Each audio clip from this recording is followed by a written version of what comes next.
quero-vos trazer algumas dicas simples e fáceis que vos vão ajudar a decorar a vossa casa, baseado em algumas das dúvidas mais frequentes que costumo receber lá no meu Instagram. Vamos a isso?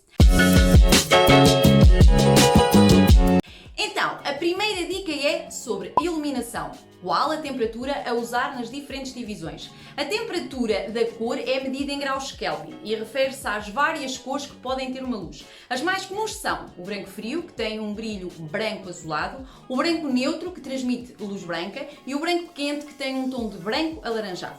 Nas divisões, estas luzes podem influenciar a cor das paredes, dos pisos, dos tetos e até dos móveis. Luz branco frio é recomendada para locais onde são executadas tarefas que exigem mais atenção e alerta, por exemplo, indústrias, clínicas, hospitais e ambientes corporativos. Luz branco neutro é indicada para cozinhas, instalações sanitárias, lavanderias, escritórios, home office, além dos demais ambientes para atividades com níveis moderados de atenção, ok?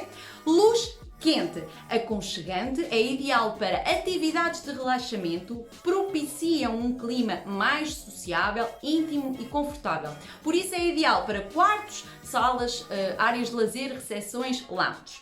Segunda dica, para dividirmos uma zona da casa não precisamos necessariamente de uma parede. Há várias formas de fazer uma divisão. Por vezes apenas precisamos de proporcionar alguma privacidade à casa de banho da suíte ou criar um espaço dedicado à leitura numa sala. E para este fim, as paredes raramente são soluções. Cortinas, pisos diferentes, portas de correr, biomes ou até mesmo móveis são soluções simples e muito práticas que servem na perfeição este propósito. Terceira dica. A terceira dica é sobre um tema que eu acho que a maioria das pessoas gosta, que são plantas. Existem diferentes tipos de plantas para decorar as várias zonas da casa e várias formas de o fazer. A tendência de ter plantas em casa, mesmo em apartamentos, tomou conta da decoração. E para ajudar a escolher a melhor forma de as ter em casa, aqui ficam algumas sugestões. Plantas penduradas. Para quem tem um pouco espaço, a dica é apostar em elementos que facilitam pendurar as plantas no teto. Elas embelezam e refrescam. Plantas no meio dos livros e objetos. É inegável o poder decorativo que as plantas têm. Uma forma mais despojada de ter as plantas em casa é misturá-la com os outros elementos da decoração, ok? Folhas e flores secas, que também são lindas, trazem um pouco do estilo boho ao ambiente e não precisam de tanta manutenção. Por último, plantas no quarto. O mito de que não se pode ter plantas no quarto já era. O quarto ficará com um ambiente leve e natural.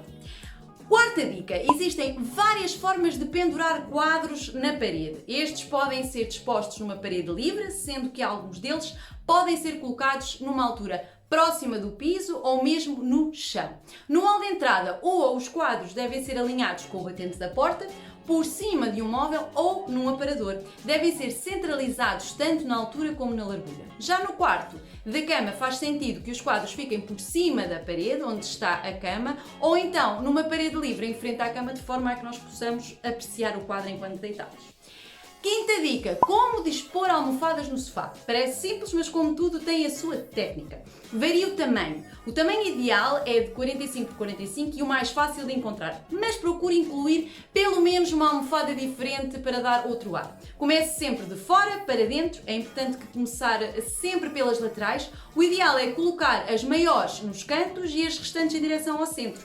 Tenham também em atenção a simetria. Não é estritamente necessário comprar almofadas todas iguais, mas convém que tenham algumas características em comum. E não se esqueçam de definir uma paleta de cores com 2 ou 3 tonalidades, variando com os tons neutros. Sexta e última dica de hoje, não se esqueçam de usar cores a vosso favor. As cores são um complemento à iluminação e têm uma influência sobre o nosso psicológico. Por exemplo, cores frias criam atmosferas relaxantes e refrescantes, enquanto cores quentes tornam o ambiente acolhedor e aconchegante. Por hoje é isto, comentem aqui em baixo se gostaram destas dicas e se querem que vos traga uma parte 2 deste vídeo. Não se esqueçam de subscrever o canal para me irem acompanhando por aqui, ok? Beijinhos!